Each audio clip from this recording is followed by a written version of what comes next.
My name is Shahzad Khan and I am here to propose a future for the world in which these endangered animals may be able to live. Many of the world's endangered animals, and some of which are icons of conservation, live in Asia. From India to Indonesia, Asia has the world's most diverse wildlife but also the most threatened, and its land has the most environmental problems. And Asia, South Asia, is a place where the large animals are, such as elephants, rhinos, and big cats. Some endangered animals in Asia include the two species of rhinos, Javan and Sumatran rhinoceros, the tiger, and the orangutans. And all kinds of environmental problems are in Asia, such as the huge human population, massive deforestation, and the Asian black market in China and Vietnam, in which they sell endangered and exotic animals to be consumed. Some of the beliefs of East Asian people is that things like rhino horn and tiger bone can cure diseases. That has caused extensive poaching of rhinos and tigers. So if Asia has all of these problems, some of which caused by wholly unnecessary things such as the false cultural beliefs of rhino horns, then what can we do to save the Asian animals when the problem is so massive? Well, I think I have an idea. Let me illustrate the rhino to give you an example. The Javan rhino has 40 individuals left in the wild, and the Sumatran rhino has 200 individuals left in the wild. They were poached for their horn and they are now nearly dead. And what's more, they cannot be bred in captivity. They can only survive and be a species in the wild. So that means that, and yet in the wild, all the poachers are out there to get them. So that means that the species must be doomed, right? They cannot survive in the wild, they cannot be in captivity. Well, then there's only one probable solution for them. Send the rhinos to another part of the world to be introduced into the wild. And what better place would that be than Africa? Yes, rhinos just might be able to live there as it is much farther from the Asian black market.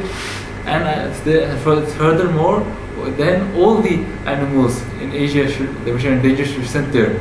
For Africa has less environmental problems than Asia. It has environmental problems like all places, but much less than the huge problems in Asia. And Africa has similar wildlife to Asia. It also has big cats, rhinos, and elephants, as well as apes.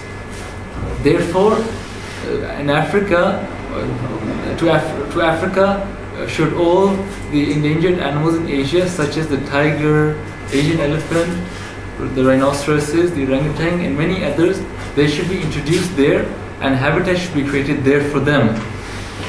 And this might be a good idea. However, I see that there might just be two problems with it. First, the Chinese black market extends to all around the world. Now poachers are killing rhinos in Africa to sell to the black market in Asia.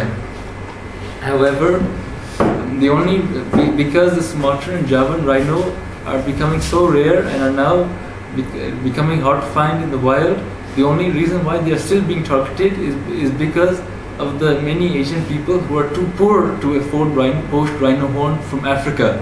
Therefore, if these animals are sent to Africa, they just might be safe, as the poachers there operating there would focus on the more abundant native rhino species. That problem is solved. However, Africa is not free of environmental problems. Now, the common image of Africa are the vast plains in which animals are roaming freely. However, because Asian animals live in the rainforests, the only part of Africa to which they can be introduced would be the jungly part of Africa, the forested part of Africa, the western part of Africa. There, because of little tourism to see the wildlife is more threatened, and extensive war and poverty there has caused wildlife to decline, sometimes due to bush hunting, in which the people survive by eating and hunting animals. Therefore, we must do more than just pick up the precious few Javan rhinos, Sumatran tigers, and orangutans and just release them. into the wild in Africa. We must work hard to bring change to Africa and prepare the continent for them, and create and designate certain areas for them to live in. For the first time in this century, change has been coming to Africa, and the international community is focused on developing Africa. Leaders are coming across Africa, often with environmental aspiration, and all kinds of international celebrities such as Oprah Winfrey are focused on making change there. I propose then that we should all work together to invest in creating a habitat for the Asian animals in Africa. Then Africa, in addition to its already magnificent wildlife, should have in addition to that all the relatives which are living in Asia, so that they can all live and recover in Africa, maybe even thrive in the wild there, while in refuge from the native home, which is getting scourged with environmental problems. This is the future I propose for the world. Done.